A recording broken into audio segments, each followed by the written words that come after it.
世人都笑好人傻，可没人敢说破一个真相。天底下最担得起贵人二字的，恰恰就是你这种总吃亏的老好人。你活了大半辈子，遇事总先想着别人，有难处总自己扛着，分利益总把自己排在最后。老伴儿女闯了祸，你去赔礼道歉；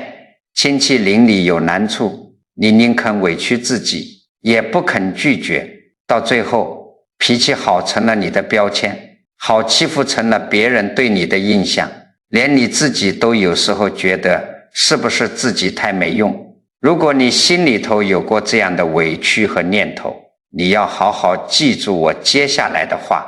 这可能会解开你大半辈子的心结，把你心里的憋屈彻底扫干净。你之所以总是吃亏，总是下意识的去心疼别人，不是因为你傻，更不是因为你命贱，而是因为你的灵魂深处带着神明与佛祖交付给你的使命。佛法里面讲乘愿再来，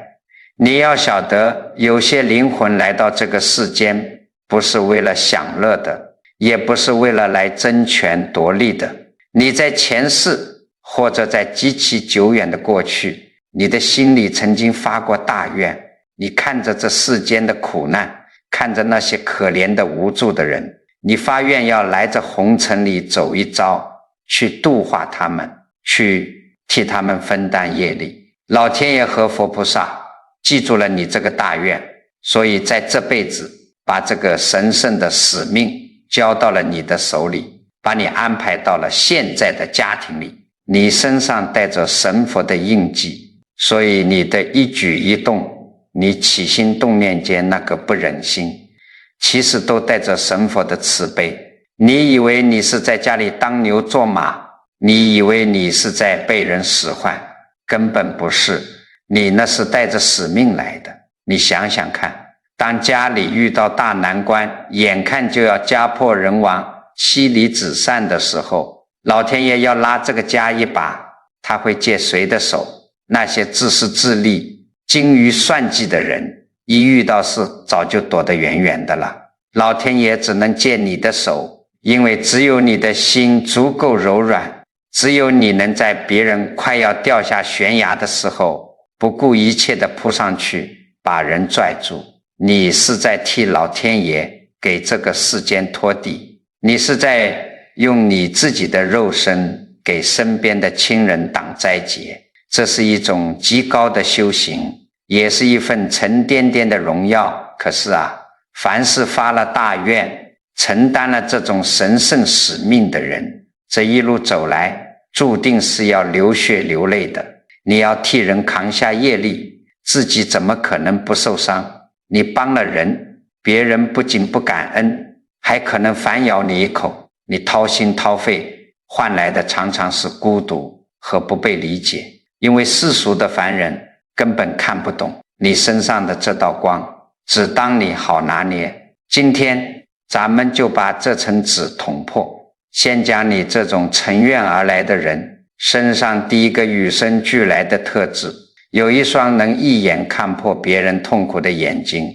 以及一颗根本狠不下心来的心。你们平时在生活里一定见过这种现象，这个世上绝大多数的人遇到事情最喜欢干什么？最喜欢分对错，黑就是黑，白就是白，你有理还是没理，你努力了还是偷懒了。大家总喜欢把事情掰扯得清清楚楚，很多人靠着批评别人、指责别人来换取自己心里的优越感和安全感。可是身上带着神明使命的人，偏偏就是没办法当场下那个狠心去论断别人。为什么？因为他们的感知力太深了。一个人站在他面前，明明嘴上还在强颜欢笑，但他一眼就能看出那笑容底下藏着多大的疲惫。一个人犯了错被大家数落，明明梗着脖子还在硬撑，但他一转眼就能感知到这个人心里其实早就吓得直发抖。他们总会不由自主地去想，这个人走到今天这一步，背后该背了多重的担子，该咽下过多少苦水。正因为看得太透，所以他们根本没法轻易把别人推开，更狠不下心去踩上一脚。我听过有这么一位老车间主任，在厂里干了大半辈子，眼看着还有不到1年就要平平安安退休了。他干了一辈子技术，最大的盼头就是清清白白地拿个全额退休金，晚年安稳。他手下带过很多徒弟，其中有一个他最器重的年轻人，手脚麻利，脑子也活泛。老主任几乎是把他当半个儿子一样，手把手的教出来的。可是年轻人嘛，难免心浮气躁，贪功冒进。有一回厂里接了个急单，这个徒弟为了表现自己赶进度，竟然违规操作，结果当场就把一台极其贵重的进口设备给弄报废了。这在车间里可是天大的事，不仅生产线停了，损失的金额更是大得吓人。厂长亲自带着人下来彻查，大家心里都清楚，这事儿一旦定性，这个徒弟不仅立马会被开除，还得背上巨额的赔偿，这辈子档案上都会留个大大的黑点。真要走到那一步，这年轻人的后半辈子就算彻底毁了。调查的那天，整个办公室里的气氛压抑得让人喘不过气，所有的证据，所有的指责全像刀子一样飞向那个徒弟。其他工友为了保全自己，纷纷往后退，撇清关系。那个徒弟站在中间，脸色惨白，浑身上下止不住的发抖，连一句完整的话都说不出来。老主任站在旁边，心里头也是一阵阵发凉。他太清楚这事的严重性了，如果他去沾这个手，不仅保不住徒弟，厂里甚至会认为是他这个做师傅的纵容包庇，到时候别说全额退休金，连他这大半辈子的好名声都得搭进去，弄不好还得背个大处分回家。趋利避害是人的本能，他这个时候只要不说话，谁也怪不到他头上。可是就在厂长拍着桌子逼问那个徒弟到底怎么回事的时候，老主任抬起头看了那个徒弟一眼，也就是这一眼成了整件事的转折。老主任看到了一双极度绝望、充满恐惧的眼睛，那是他一朝一夕教出来的孩子啊！那一瞬间，老主任没有看到一个犯了大错的罪人，他只看到了一个快要被绝望逼上死路的灵魂。他清清楚楚地感觉到，如果今天这座大山结结实实地压下来，这个徒弟回去可能连活命的念头都没了。老主任的手在袖子里死死捏了一把汗，突然往前走了一步，挡在了徒弟的前面。他对着厂长开口了，语气很平稳，却像是砸下了一块大石头。他说，这事儿不能全怪他，是我这个当主任的没盯紧，平时规矩也没讲透，责任我的背一半，全场鸦雀无声。徒弟猛地抬起头，眼泪唰的就下来了，哭得像个崩溃的孩子。最后的结果是什么呢？老主任深深替徒弟扛下了一半的雷，他带着一个严重警告的处分退了休，退休金直接被降了一级。好多人私底下骂他老糊涂，大半辈子的清白毁在最后几个月。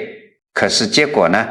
那个原本浮躁的徒弟因为这一档彻底被打醒了，他没有被开除。从那以后，他像是换了个人，死心塌地钻研技术，再也没有出过一丝一毫的差错。几年后，他成了厂里最核心的技术骨干。每逢过节，他总是第一个拎着大包小包去老主任家里，把老主任当亲生父亲一样孝敬赡养。诸位，你们听完这个事，千万不要觉得这个老主任是好赖不分包庇徒弟，不是这样的。佛法里头把这种心境叫做同体大悲。什么叫同体大悲？同体就是把你和我看成了一体大悲，不是躲在旁边掉眼泪，而是拔除别人的苦难。说白了，就是别人身上挨了一刀，你的肉也会跟着疼，别人快要掉下悬崖了，你的心口也会跟着一阵猛跳。神明和佛祖为什么要把带着这种特质的人安排在人生的路口？因为世人只能用眼睛看到对错，用算盘算出得失。如果在那个快要逼死人的关头，全都是讲理的人，全都是算账的人，那个徒弟的心可能当场就死透了。老天爷借了老主任的这份不忍心，在那个灵魂快要散掉的边缘，硬生生把人给拽了回来。这就叫替天道留一线生机。你们仔细想想，咱们回到自己的家庭里，你是不是也常常扮演着这样的角色？晚辈或者老爸在外面闯了祸，吃了亏，全家人都在指责他，都在骂他没出息。你心里明明也很生气，明明也觉得他做错了，可是当你看到他低着头，连饭都咽不下去的那个可怜样，你是不是举起手想打，最后却变成了去厨房给他端一碗热汤？这不是你软弱，这是因为你看到了他背后的重担，你那份无论如何也狠不下心来的慈悲，正是你在履行神佛交付给你的第一道使命。可是光有这份不忍心是不够的，正因为你看不得别人受苦，正因为你总是心疼别人，所以在行动上你必然会不由自主地做出下一个举动，而这个举动往往会把你推向风口浪尖，让你替别人扛下极重的因果。这个举动是什么？那就是你的身体永远比你的嘴巴反应更快。一旦遇到难关，别人都在往后退，都在算计自己的得失，而你会本能地顶到最前面去替别人挡劫。你想想是不是这样？平时在家里，你可能也会抱怨，也会数落儿女不懂事，甚至发誓下次再也不管他们的闲事了。可是一旦儿女真的闯了下不来的大祸，一旦老伴儿查出了重病，一旦家里遭遇了要命的变故，那个砸锅卖铁四处求人，扛下所有烂摊子的人绝对是你。你连一句废话都不会多说，哪怕把自己的骨头熬干，你也要硬生生把这个摇摇欲坠的家给撑住。很多人到了晚年，回过头来看看自己这辈子，觉得特别憋屈，觉得自己就像个四处救火的老妈子，哪里有窟窿就去哪里堵。其实你根本不知道你在这个家里扮演的是什么角色。为了让你看懂你自己的这份使命，我给你讲一段咱们老史书上记载的事。那是在东晋的乱世，天下大乱，军阀混战，当时有一个杀人不眨眼的魔王叫桓玄。这个人残暴到了什么地步？他带兵打仗，所过之处那是寸草不生，烧杀抢掠。老百姓听到桓玄的名字，吓得连哭都不敢出声。有一回，桓玄的大军打到了庐山脚下，当时庐山一带的老百姓实在没有活路了，成千上万的难民拖家带口的往庐山上逃。为什么往山上逃？因为山上有一座寺庙，寺庙里有一位真正的高僧，叫慧远大师。当时很多地方的富商大贾，甚至连一些地方官早就卷铺盖跑没影了。可是慧远大师没有跑，他把寺庙的大门全部敞开，把这几万走投无路的难民全都接进了山里。这一下彻底惹怒了桓玄。桓玄觉得我杀遍天下，连皇帝都要看我的脸色。你一个和尚竟敢藏匿我要抓的人。他立刻下了一道死命令，全军包围庐山，并且让人传话给慧远大师，要么把难民全部交出来，并且全是僧人下山迎接，跪在地上磕头臣服，要么立刻大军收山，把庐山上下杀个鸡犬不留。你想想那个场面，这绝不是开玩笑的，那是真刀真枪，血雨腥风的绝境。寺庙里的徒弟们都吓坏了，有人劝慧远大师说，咱们出家人不管世俗的事，赶紧把难民交出去吧，保全佛门清净要紧。也有人劝大师赶紧从后山逃命。这个时候，如果是凡夫俗子，为了保全自己的性命和半辈子的修行，肯定就教人或者逃跑了。可是慧远大师是怎么做的？他既没有教人，也没有逃命，更没有下山磕头。在桓玄带着杀气腾腾的清兵，拔出带着血的佩剑，冲进大殿的时候，慧远大师就那么安安静静地站在大殿的台阶上。那一刻，他的身后是几万个挤在院子里瑟瑟发抖的无辜百姓，他的面前是桓玄那张杀气冲天，随时准备下令屠山的脸，一边是极度的恐惧，一边是极度的暴虐。就在这千钧一发的时候，慧远大师没有一丝一毫的退缩，他看着桓玄，眼神里没有惊慌，也没有愤怒，只有极大的威仪和极深的慈悲。他没有下跪，只是平静地站在那里，用极其平稳的声音给这个杀人魔王讲明了因果报应，讲明了天地间不容侵犯的底线。你猜最后怎么着？奇迹发生了。那个不可一世杀人如麻的桓玄，在面对这个手无寸铁只披着一件旧袈裟的老和尚时，竟然被大师身上那股不怕死，为了众生敢挡屠刀的气场给硬生生震慑住了。桓玄手里的剑最终没有挥下去，他不仅没有杀慧远，没有逼他下跪，反而下令全军撤退，并且严令手下任何人不得去庐山骚扰。在那个血流成河的乱世里，庐山成了当时整片大地上唯一一块净土。诸位老朋友，你们听完慧远大师的事迹，心里有什么感觉？是不是觉得大师非常了不起？在佛法里，慧远大师的这种举动叫做菩萨担业。什么叫担业？就是把别人的灾劫，把别人的烂摊子硬生生地背在自己身上。你以为老天爷挑中你们这种带有神佛印记的人，是为了让你们来享清福的吗？绝对不是神佛把你们安排在世间，就是因为你们有慧远大师一样的心肠。当你们的家庭遭遇灭顶之灾的时候，当你的老伴儿倒下的时候，当你的儿女背上巨额债务走投无路的时候，如果你们不管这个家当场就散了，在那个人生的分岔路口，你没有逃跑，你不仅没有跑，你还拿出自己积攒了一辈子的养老本，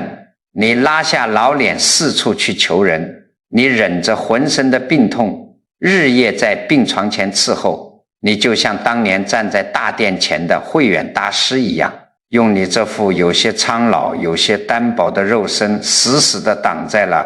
屠刀和深渊的前面，把你身后的亲人给护住了。这哪里是你窝囊，哪里是你天生就是伺候人的命，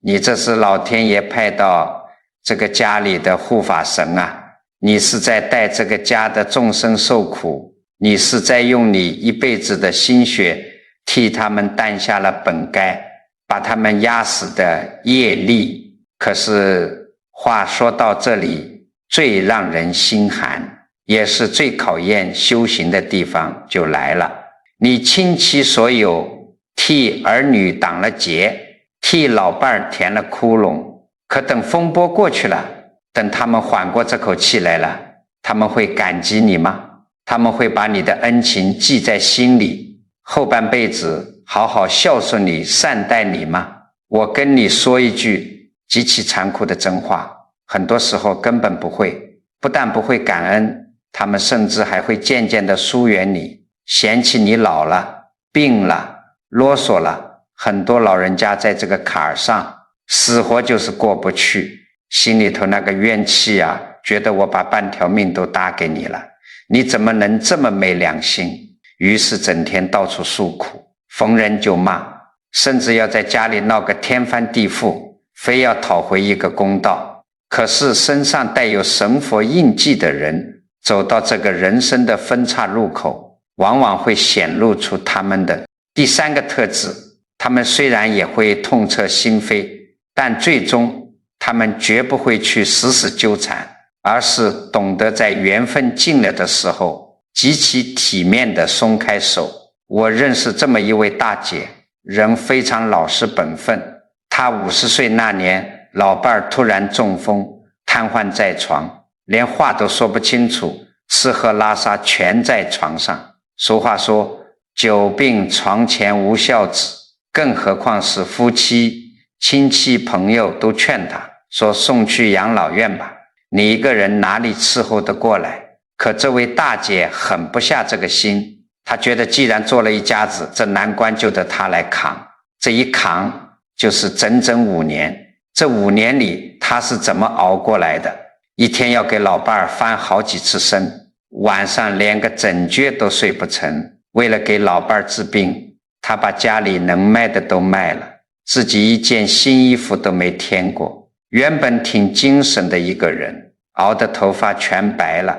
腰也弯了，看着比同龄人老了10多岁。也许是老天爷看他太苦了，5年后奇迹真的发生了，他老伴儿的病慢慢有了起色，竟然能靠着拐杖下地走路了，慢慢的还能自己照顾自己了。大姐当时高兴得直掉眼泪，觉得苦日子终于熬到头了，心想下半辈子总算能老老实实享几天清福了吧。可是让她万万没想到的是，老伴身体一好，脾气却变得越来越古怪。刚开始是看她不顺眼，嫌她做饭不好吃，嫌她整天唠唠叨叨。后来老伴干脆连家都不想回，整天在外面跟一群跳广场舞的人混在一起。再后来，也就是老伴彻底康复的第2年，他竟然冷冰冰的向大姐提出了离婚。大姐当时就懵了，问他为什么。老伴支支吾吾半天，最后说出了一句极其伤人的话。他说，我现在身体好了，想过几年清爽日子，你现在看着太沧桑了，整天一身的药味，看着你我就觉得压抑。这话像刀子一样扎在大姐的心口上。大姐把宝贵的5年时间，把全部的心血都砸在这个男人身上，硬生生把他从鬼门关拉回来，结果换来的是一句看着你觉得压抑。这事儿传出去以后，大姐娘家的亲戚全都炸了锅，纷纷跑过来给他出主意，说千万别签字，这老东西太没良心了，咱们去法院告他，去他朋友面前闹，就算是死也要把他薅死，绝不能便宜了他。大姐一个人坐在空荡荡的屋子里，看着角落里那把老伴曾经坐了5年的轮椅。那把轮椅以前她每天都要擦得干干净净，看着那把轮椅，她哭了整整1个晚上。她怕极了，她怕自己50多岁被扫地出门，怕别人笑话，更觉得这5年的心血全为了狗。可是到了第2天早上，这位大姐做出了一个让所有人都意想不到的决定，她没有去闹，没有要死要活，她洗了把脸，把头发梳得整整齐齐，平静地坐在老伴儿面前，拿出家里的账本，冷静地把家里剩下的一点财产分成了2半，然后他爽快地在离婚协议上签了字。他临走的时候没骂一句脏话，只是淡淡地对那个男人说，这5年我当时在还上辈子欠你的债，现在债还清了，我不欠你的了，往后你走你的阳关道，我过我的独木桥。诸位老朋友，你们仔细体会一下这位大姐的心境，她傻吗？她软弱吗？都不是，这就叫看透了缘分的流转。佛法里有一个词叫缘起缘灭，你们要晓得人与人之间的关系，夫妻也好，父子也好，很多时候就是来互相讨债还债的。带有神佛印记的人，老天爷借了你的手，让你在他最难的时候出现，去救他一命，这就是你这辈子必须要完成的使命，必须要还的债。可是使命完成了，因果就结了。他病好了却嫌弃你，其实是因为什么？是因为你见证了他最无能、最狼狈、屎尿都不能自理的样子。凡夫俗子的本能是急于抹掉那段不堪的记忆，所以他要赶走你。这个时候，如果你非要死死抓着他不放，非要讨个公道，结果会怎么样？你不仅讨不回他的良心，你还会把自己后半生全搭进去，变成一个满肚子怨气、面目可憎的怨妇。这就等于本来你已经把债还清了，你非要再去借一笔新债，把老天爷给你的福报全变成了恶缘。那位大姐痛快放手，其实是对她自己最大的慈悲。那后来怎么样了呢？大姐拿着分来的1半钱，在街角开了一家小花店，因为不用再熬夜伺候人，不用再整天看着一张冷脸，她的气色越来越好，整个人像是枯木逢春，焕发了新生，天天笑脸迎人，生意做得特别红火。而她那个前夫呢，离婚后很快找了个年轻些的女人，可那女人根本不是，看上他的人没过2年，不仅卷走了他的钱，还在他第2次中风倒下的时候跑得无影无踪。最后那个男人孤零零地躺在医院里，连个给他倒水的人都没有。诸位听懂了吗？这世间的事不是靠你撒泼打滚就能争来公平的。带着神佛之力的人绝不去跟那些业障深重的人较劲。你看透了，这不过是一段缘分，你把手松开，干干净净的退场，其实是老天爷在保护你，不让你被他的贪婪和愚痴拖下水。后面的账天地自然会去跟他算。可是话说到这里，你们可能还会有一个更深的疑问，一个像菩萨一样处处替家里人扛事挡灾的人，最后却被自己拿命救回来的人疏远了，辜负了。当你痛快地签了字，分了钱，看透了缘分，选择放手之后，这件事在世俗的层面上算是结了。可是在你的心里头呢，很多人在这个地方会产生一个极大的疑问，一个人吃了这么大的亏，咽下了常人根本咽不下去的委屈，他的心难道不会彻底变黑吗？他难道不会从此以后变得冷酷无情，再也不相信任何善意，甚至变成一个满肚子怨毒，恨不得所有人都倒霉的恶人吗？这恰恰就是带有神佛印记的人身上最不可思议，也是最震撼人心的第4个特质。不管受了多深的伤，吸收了多少黑暗，他们心底最核心的那块地方永远不会真正坏掉。在汉代有一位太史公叫司马迁，他身上背着一个极大的使命，也就是他父亲临终前抓着他的手，流着眼泪交代给他的遗愿，一定要把历代帝王将相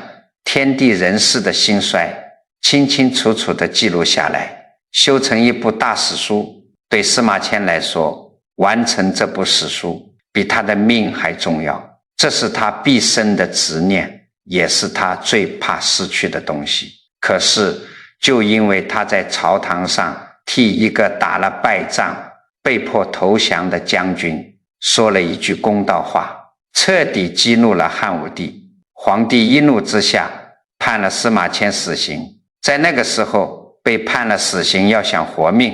只有2条路，要么交出一笔极其庞大的赎金，要么接受比死还要屈辱100倍的宫刑。司马迁只是个靠俸禄吃饭的穷官，他根本拿不出钱。按照当时读书人的气节，士可杀不可辱，遇到这种事，为了保全名节，早就自己抹脖子自尽了。但是司马迁一死，那部史书就彻底断了。为了完成父亲的遗愿，为了手里那半部还没写完的竹简，司马迁咬碎了牙齿，放弃了自尽，忍受了惨绝人寰的宫刑。他保住了一条命，但同时他也堕入了生不如死的无间地狱。最可怕的不是肉体上的痛，而是出狱之后面临的处境。有一天，司马迁拖着残破虚弱的身子走在路上，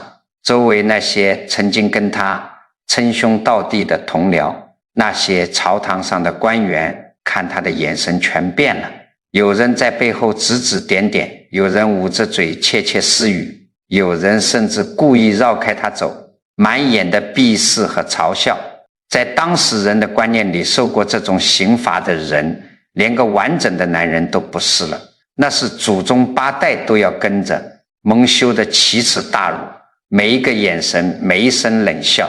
都像生锈的钝刀子一样，在一刀一刀地剜着司马迁的心。诸位想想，如果换作一个普通人，遭受了这种天大的冤屈和常人根本无法忍受的侮辱，心里会变成什么样？一定会升起极大的怨恨，一定会觉得老天爷瞎了眼，一定会恨透了那个高高在上满不讲理的汉武帝。司马迁手里握着笔，他完全有这个条件去报复。他只要在写史书的时候稍微动点手脚，把汉武帝写成一个十恶不赦的昏君，把那些陷害他的人全都写成丑角，他就能痛痛快快地发泄心头的恨意，让这些人遗臭万年。这就是世俗凡人的本能。可是司马迁没有。当他拖着残破的身体重新坐在案台前，拿起毛笔的那一刻，他硬生生地把心里的怨恨、屈辱、委屈和不甘全部一点一点地从灵魂里刮了出去。他用一颗极其干净、极其公正、不带一丝一毫私人怨毒的心，客观地评判了汉武帝的功过，真实地记录了那个时代。他写出了后来被誉为史家之绝唱、无韵之离骚的史记。他的肉体在这个世间被摧残到了极点，卑微到了泥土里，但他的精神和他的心却升华到了华夏文化的最高峰。诸位老朋友，你们听完司马迁的故事，再回过头来看看你们自己。你们在家里操劳了一辈子，替儿女挡灾，替老伴儿填坑，受尽了委屈，甚至被亲人倒打一耙。你们伤心过，绝望过，甚至在深夜里也恨过。可是第二天早上太阳一出来，你们依然做不了一个心狠手辣的恶人，你们依然学不会去算计别人。看到别人有难，你们心里那股子善意还是会忍不住往外冒。别人笑你们傻，说你们吃了这么大的亏还不长记性，其实这不是傻。佛法里头把你们这种修出来的境界叫做金刚宝觉，也叫做自信清净。什么叫金刚宝觉？就像是在你们的心底最深处藏着一颗金刚明珠，不管世道怎么艰难，不管别人往这颗明珠上糊了多少烂泥，泼了多少脏水，不管你受了多少伤害，只要拿清水一冲，那颗明珠里面依然是透亮透亮的，它根本就没有烂掉。这世间有很多聪明人，受了一点委屈，马上就学会了算计，吃了一次亏，立刻就披上了浑身带刺的铠甲，逢人就咬。他们以为自己变聪明了，其实是他们心里的那颗明珠碎了，跟着这个浑浊的世道一起变黑了。而你经历了那么多欺骗和辜负，却没有变成你曾经最讨厌的那种恶人，你保住了作为一个人的温柔和底线，你的灵魂没有发霉，这就是你身上最了不起的神佛印记。老天爷把最重的担子交给你之前，一定会把你摔得粉碎，但天道护佑一个人的方式，从来不是让你一辈子不流血不受伤，而是在你粉身碎骨之后，护住你心里那块最干净的地方不被摧毁。因果是不虚的，只要你这颗慈悲的心没有坏，你因为善良而吃过的亏，受过的苦，最终都会在看不见的地方化作天地间最厚实的福报。老天爷一定会用别的方式连本带利地绕回到你身上。可是道理咱们都听懂了，知道这是一种神圣的使命，也知道这一切都是修行的因果，但咱们毕竟还要过日子，每天睁开眼，家里的那些烂摊子，儿女的那些难处还是会摆在面前。既然咱们天生感知力强，看不得别人受苦，那咱们在具体的现实生活里到底该怎么做，怎么把握好这个分寸，才既能替天道托底，完成咱们的使命，又不至于被那些毫无底线的贪欲给彻底拖垮，把自己的晚年填进一个无底洞里去呢？今天我就在这里给你定下3条不可逾越的规矩。佛法里讲，要度化众生，既要有菩萨心肠，还得有金刚手段。什么意思？就是心要慈悲，但做事必须得有雷霆万钧的底线。你们把这3条记住了，照着去做，你们的晚年绝对安稳。第1条规矩叫做随缘消业，守住底线。什么叫随缘消业？你们要晓得，你替家里人扛事，本质上是在替他们消解灾祸，但是佛法里有句话叫慈悲生祸害。没有智慧的慈悲，那就是在造孽。你在家里帮人，必须要有一个极其死板的底线，帮急不帮懒，救命不救贪。你想想看，如果你的儿女做正经生意，遇到大环境不好，突然栽了跟头，饭都吃不上了，快要被逼得跳楼了，这个时候你就算砸锅卖铁去帮他一把，这叫救命，这是老天爷借你的手在拖住他。可是如果他是个赌徒呢？如果他整天游手好闲，在外面欠了一屁股的高利贷，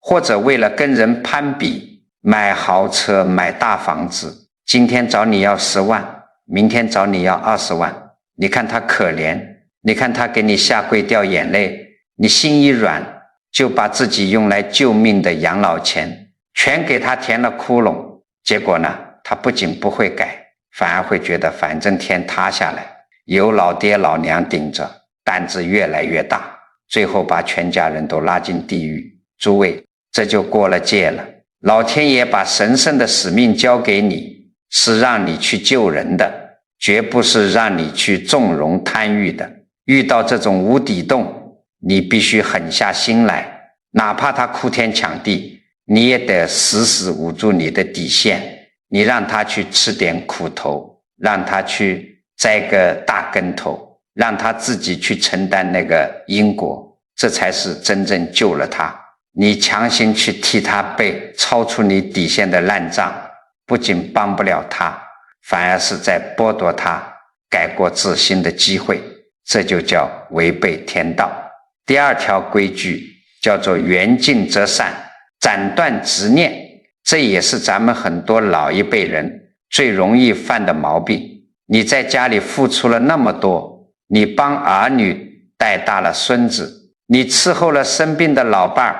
好几年，结果呢，孙子长大了不需要你了，儿女嫌你规矩多，老伴儿病好了嫌你啰嗦。很多人一遇到这种事，心里那个火腾地一下就上来了，觉得我付出这么多，你们怎么能过河拆桥？于是天天在家里抱怨，逢人就念叨自己的恩情，甚至用这个恩情去要挟儿女，非要他们按你的心意来生活。我告诉你，你这么做不仅讨不来一句好，还会把你前半生积攒的福报全给折腾光了。佛法里把这种非要去强求关系的做法叫做攀缘，咱们之前讲得很清楚了，一切关系都是缘起缘灭，你帮他们那是因为你们之间有债要还，你把每一次付出都当成是在还债，当成是在布施，钱掏出去了，力气出过了，债就还清了。既然债还清了，缘分到了该淡的时候，你就得体面的放手。儿女有儿女的命，老伴儿有老伴儿的造化，你管不了他们一辈子，你把手松开，干干净净的退出来，绝不把我都是为了你这句话挂在嘴边。你不去攀这个缘，你心里的怨气就生不出来。你不生怨气，老天爷看到你这笔账结得这么干净，自然会把更大的福报用别的方式还到你身上。第三条规矩也是最重要的一条，叫做独处内观，护持本心。你们这些人因为身上的感知力太强，看不得别人受苦，这就导致了一个很大的问题，你就像一块海绵，别人倒苦水你就全吸进去，家里谁有个不痛快，那个负能量全跑到你身上来了，天长日久，你会觉得心力交瘁，整夜的失眠，浑身的零件都在疼，你连自己的命都保不住了，你还拿什么去度化别人？所以从今天开始，你必须给自己定个铁律，每天无论多忙，不管家里有天大的事，你都要关起门来，给自己留出半个小时，绝对清静的独处时间。在这半个小时里，你不看手机，不听家里人唠叨，你就安安静静地坐在那里，闭上眼睛。你可以念一段佛号，也可以只是静静地关注自己的呼吸。干什么呢？把你那颗一天到晚都在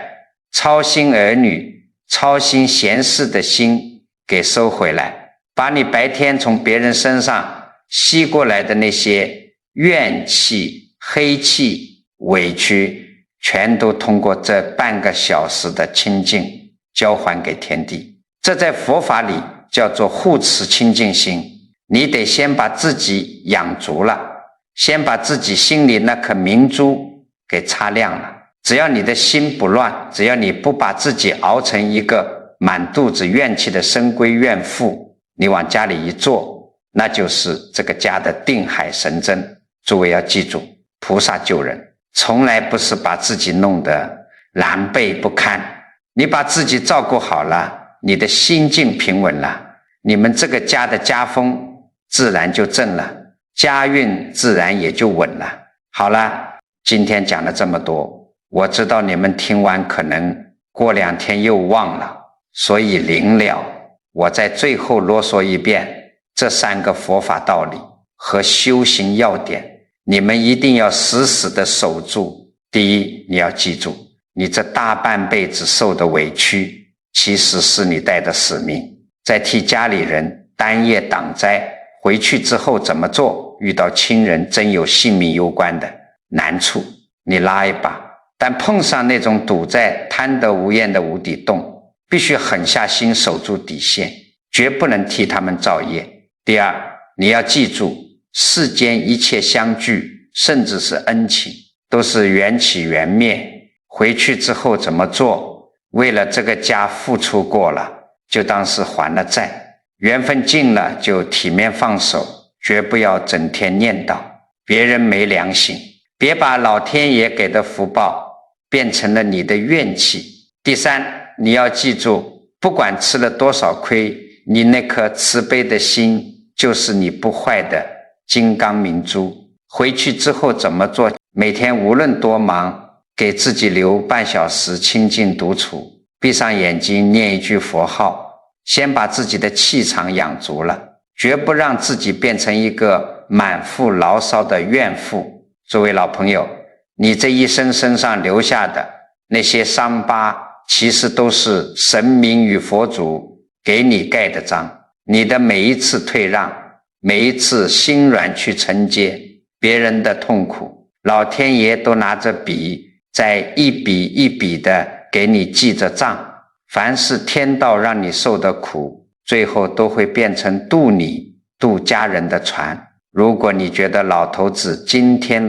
讲的这番心里话解开了你大半辈子的疙瘩，请动动手指给这个视频点个赞，点个关注，支持这份善念继续流通。你也可以把这个视频转发出去，送给那些在家里一直默默吃亏受委屈的亲戚朋友，这也是在为自己为家里人积攒一份实在的福报。最后咱们说句透底的话，你要晓得，在这个天地间，文字是有力量的，人的念头是有极其巨大能量的。我希望每一位看到这里的老朋友都能在评论区里留下你的一句善言，你可以在下面写上一句了却一段缘，护住清净心，也可以写上一句善念护体，家宅安宁。这不是随随便便敲几个字，而是在当下，在你的心里头种下了一个极大的善念。你想想看，当千万个老朋友的善念在这小小的屏幕底下汇聚在一起的时候，那形成的能量场威力是不可思议的。你今天在这儿写下的一句祈福，那股慈悲温暖的磁场最终都会绕回来，回向到你自己身上，回向到你的儿女和世世代代的家人身上。